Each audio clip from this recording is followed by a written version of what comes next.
Hello everyone, welcome back to study for only success. आज की इस वीडियो में हम लोग देखने जा रहे हैं कक्षा 7 वसंत की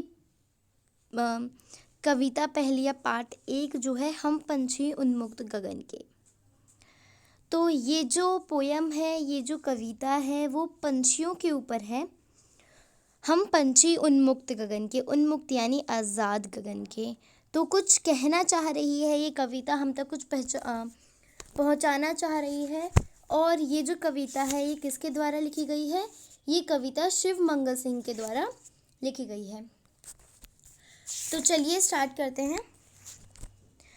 हम पंछी उन्मुक्त गगन के, पिंजर बंद ना गा पाएंगे, कनक तीलियों से टकराकर पुलकित पंख टूट जाएंगे। हम जो पंछी हैं, यानी पंछी कुछ कहना चाह रहे हैं। पंछी क्या कह रहे हैं कि जो हम पंछी हैं, उन्मुक्त यानी होता है आज़ाद। हम पंछी जो आज़ाद गगन, गगन यानी आसमान या आकाश। तो हम जो पंछी हैं आज़ाद आकाश के, जो खुला आसमान है, आज़ाद आकाश है, उसके हम पंछी हैं। हम पिंजर बंद यानी पिंजरे में बंद, पिंजरे में बंद रहकर नहीं गा पाएंगे। हम बिल्कुल नहीं गा पाएंगे पिंजर बंद रहकर या पिंजरे में बंद रहकर। कनक तीलियों से टकराकर पुलकित पंख टूट जाएंगे। कनक तीलियां क्या होती हैं? सोने की तार। कनक तीलियां क्या होती हैं? सोने की तार। सोने की तारों से टकराकर जो हमारे पुलकित यानी आप बोल सकते हैं मासूम या फिर मुलायम।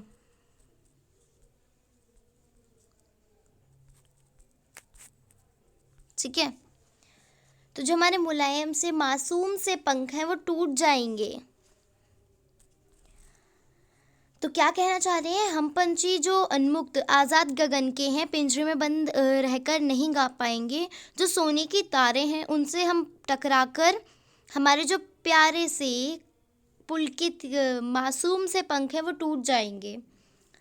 हम बहता जल पीने वाले मर जाएंगे भूखे प्यासे, कहीं भली है कुटक निबोरी कनक कटोरी की मैदा से।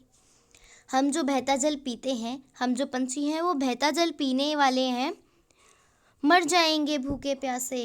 हम मर जाएंगे भूखे प्यासे, हम भूखे प्यासे मर जाएंगे अगर तुम हमें पिंजरे में बंद रखोगे। कहीं भली है कटक निबोरी, तो कहीं भली है, कहीं तो है कुटुक निबोरी यानी कड़वी निबोरी। हमारा जब मन होता है हम तब खाते हैं ना, पंछी जब उनका मन होता है तब पानी पीते हैं। अब उन्हें कब प्यास लग रही है हम तो नहीं पहचान पाएंगे ना, हम अगर उन्हें पिंजरे में बंद रखेंगे तो।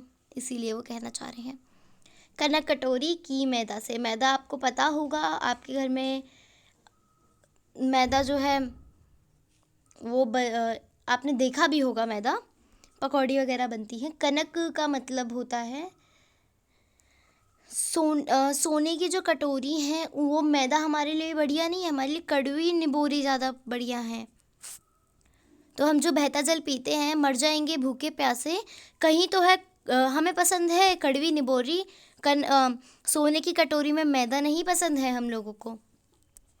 स्वर्ण श्रृंखला के बंधन में अपनी गति उड़ान सा भूले, बस सपनों में देख रहे हैं तरु की फंगुगी पर के झूले। स्वर्ण श्रृंखला का मतलब क्या होता है? स्वर्ण मतलब सोना, श्रृंखला का मतलब होता है कड़ी। ठीक है, सोना और इसका मतलब होता है कड़ी। ठीक है, जो सोने की कड़ी है उनके बंधन में जो हम अपनी गति है, हमारी जो स्पीड है, उड़ान है, वो सब भूल जाएंगे। बस सपनों में देख रहे हैं तरु की फुनगी। तरु मतलब होता है पेड़। ठीक है, कि फुनगी, फुनगी का अर्थ होता है चोटी, जो पेड़ की डाल होते, चोटी बोलो या फिर पेड़ की डाल। ठीक है, जो पेड़ है उसकी डाल पर झूलने के सपने देख रहे हैं हम लोग। हम जो पिंजरा है, स्वर्ण श्रृंखला का बंधन है, उसमें अपनी सब गति उड़ान सब भूल चुके हैं। बस हम सपनों में देख रहे हैं कब हम आज़ाद होंगे और कब हम झूलेंगे पेड़ों की डालों पर। ऐसे थे अरमान की उड़ते, नीले नभ की सीमा पाने, लाल किरण सी चोंच खोल, चुगते तारक अनार के दाने। ऐसे थे हमारे अरमान, अरमान यानी सपने, कि उड़ते नीले नभ, नभ मतलब आसमान, ठीक है। जो नीला आसमान है उसकी सीमा, उसकी जो सीमा है, एक बाउंड्री है, उसको पाने तक हम लास्ट तक जाना चाहते थे, उस बाउंड्री तक, जो आसमान की बाउंड्री है लास्ट, वहाँ तक उड़ना चाहते हैं हम लोग।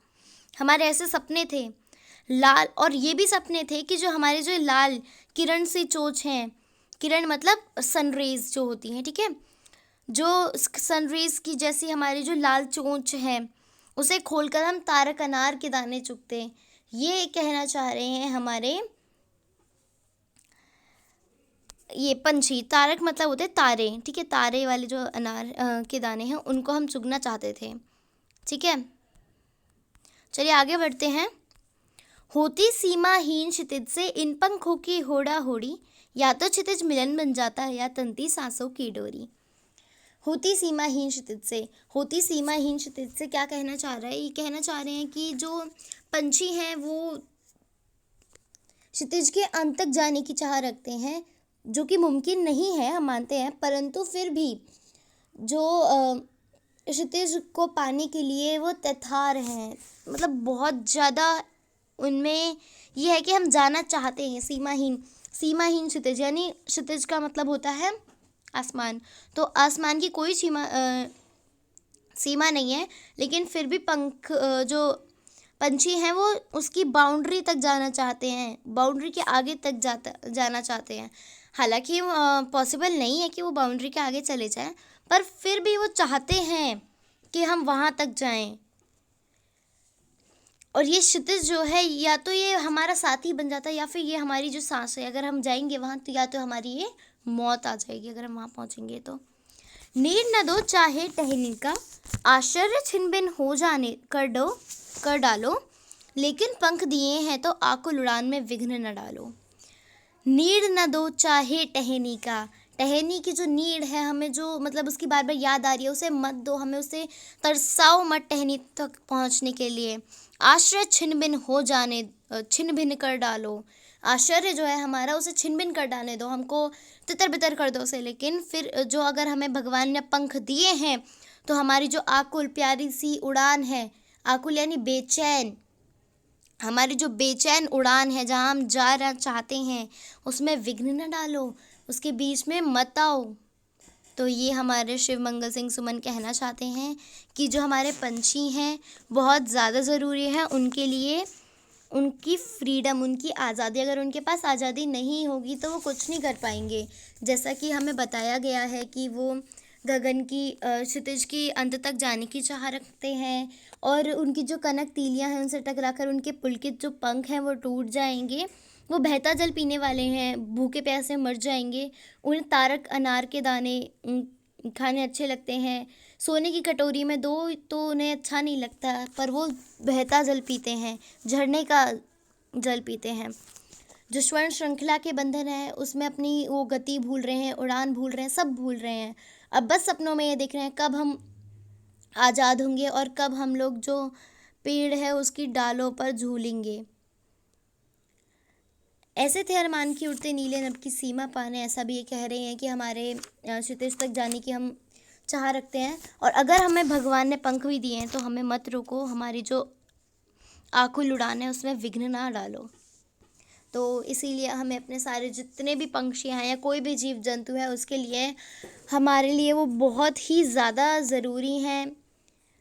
उनके लिए भी बहुत ज़्यादा ज़रूरी है कि उनके पास उनकी आज़ादी हो। जिस तरीके से हम लोग अंग्रेज़ों के अंडर में रह के तंग हो गए थे, इसी तरीके से वो भी खुला रहना पसंद करते हैं। चलिए अब इसके प्रश्न अभ्यास करते हैं कविता से। हर सुख सुविधाएं पाकर भी पिंजरे में बंद पंछी पिंजरे में बंद क्यों नहीं रहना चाहते हैं? हर सुख सुविधाएं पाकर भी पंछी पिंजरे में बंद नहीं रहना चाहते, क्योंकि वे आज़ाद रहना चाहते हैं और वे किसी बंधन में बंधना बिल्कुल पसंद नहीं करते हैं, और वे खुले आसमान में उड़ना पसंद करते हैं। पक्षी उन्मुक्त रहकर कौन कौन सी इच्छाएं पूरी करना चाहते हैं? तो पक्षी जो है उन्मुक्त रहकर अपनी बहुत सी इच्छाएं पूरी करना चाहते हैं, कि वो नीले आकाश में उड़ना चाहते हैं, क्षितिज के अंत तक जाना चाहते हैं, वे नदी का बहता जल पीना चाहते हैं, वे कड़वी निबोरी खाना चाहते हैं और तारे रूपी अनार के दाने भी चूना चाहते हैं। अब हमें भाव स्पष्ट करना है। या तो क्षितिज मिलन बन जाता है या तंती सांसों की डोरी। तो प्रस्तुत पंक्तियों का भाव यह है कि पक्षी क्षितिज के अंत तक जाने की चाह रखते हैं, जो कि मुमकिन नहीं है, परंतु फिर भी क्षितिज को पाने के लिए तैयार हैं। इसके लिए पक्षी अपने प्राणों को भी न्यौछावर कर सकते हैं। ठीक है, फिर है कविता से आगे। बहुत से लोग पक्षी पालते हैं। पक्षियों का पालना उचित है अथवा नहीं, अपने विचार लिखिए। पक्षियों का पालना एक तरीके से सही भी है और नहीं भी है। क्यों? क्योंकि जो पक्षी होते हैं उनको खुला रहना पसंद है, इसलिए उनके हिसाब से उन्हें हमें पालना नहीं चाहिए। और हमारे लिए अगर हम उन्हें खुला छोड़ते हैं तो हमें उसे पालना चाहिए। अगर नहीं चाहते तो हमें बिल्कुल भी किसी भी पक्षी को पालना उचित नहीं है, अगर हम उसे बांध कर ही रखना चाहते हैं। क्योंकि हम अपने हिसाब से अगर देखें, अपने ऊपर गुजरा कर देखें कि अगर हम किसी के अंडर में रहेंगे तो हमें कैसा लगेगा। क्या आपने या आपकी जानकारी में किसी ने भी कोई पक्षी पाला है? उसकी देखरेख किस प्रकार से की जाती होगी? आप ये खुद स्वयं लिखेंगे। चलिए आगे बढ़ते हैं, जो कि है पक्षियों को पिंजरे में बंद रहने से केवल उनकी आज़ादी का हनन ही नहीं होता, अपितु पर्यावरण भी प्रभावित होता है। इस विषय पर 10 पंक्तियां अपने विचार से लिखिए। तो आप ये खुद देख सकते हैं, अब इसको स्वयं ही करिएगा। बाकी अनुमान और कल्पना इतना ज़्यादा इम्पोर्टेंट नहीं होता, ये पेपर में भी कभी नहीं आता, तो आप इसको रहने भी दे सकते हैं। चलिए अब भाषा की बात पर आते हैं। स्वर्ण श्रृंखला और लाल किरण सी में रेखांकित शब्द गुणवाचक विशेषण है। कविता से ढूंढकर इस प्रकार के 3 और उदाहरण लिखिए। तो अगर हम ढूंढें तो यहाँ पे हमें क्या ढूंढे? गुणवाचक। ठीक है, तो अगर हम लोग देखें यहाँ पे छिन्न भिन्न भी है। ठीक है, या फिर अगर हम शुरुआत से ढूंढें तो आप देखेंगे यहाँ पर कनक तीलियों है। ठीक है, और यहाँ पर कनक कटोरी है। ठीक है, और स्वर्ण श्रृंखला है, और एक है पुलकित पंख। ठीक है, चलिए आगे बढ़ते हैं। भूखे प्यासे में द्वंद्व समास है। इन दोनों शब्दों के बीच में लगे चिन्ह को सामासिक चिन्ह कहते हैं। इस चिन्ह से और का संकेत मिलता है, जैसे भूखे प्यासे, भूखे और प्यासे। इस प्रकार के 10 अन्य उदाहरण खोजकर लिखिए। तो हम ये बहुत ज़्यादा इजी हम लिख सकते हैं जिस तरीके से हम लिखते हैं। तो चलिए लिखते हैं, भाई बहन। ठीक है, एक हो गया माता पिता। ठीक है, इसको हम लोग बोल सकते हैं माता और पिता भी। अब तीसरा होगा खट्टा मीठा। ओके, चौथा हम लिख सकते हैं अमीर गरीब। पांचवा हम लिखेंगे पाप पुण्य। ठीक है, छठा हम लिख सकते हैं सही गलत। सातवां हम लिख सकते हैं सुख दुख।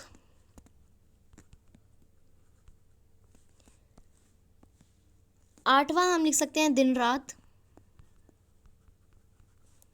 नौवां हम लिख सकते हैं तन मन। और 10वां व आखिरी हम लिख सकते हैं धूप एवं या फिर छाव। ठीक है, तो यही था हमारा चैप्टर। और आपने क्या सीखा इस पार्ट से मेरे को कमेंट्स में ज़रूर बताना। आई होप आपको ये वीडियो अच्छी लगी होगी। अच्छी लगी तो लाइक करना, चैनल पर नया सब्सक्राइब करना, बेल आइकन ज़रूर से प्रेस कर देना, बिकॉज़ कोई भी अगर नोटिफिकेशन आए तो सबसे पहले आपके पास वो नोटिफिकेशन पहुँचे मेरी वीडियो की। आई होप सो आपको कोई डाउट सारे क्लियर हुए होंगे। अगर आपको कोई स्टिल भी डाउट है तो आप मेरे को कमेंट्स में ज़रूर पूछ सकते हैं। Thanks for watching, good bye, have a good day.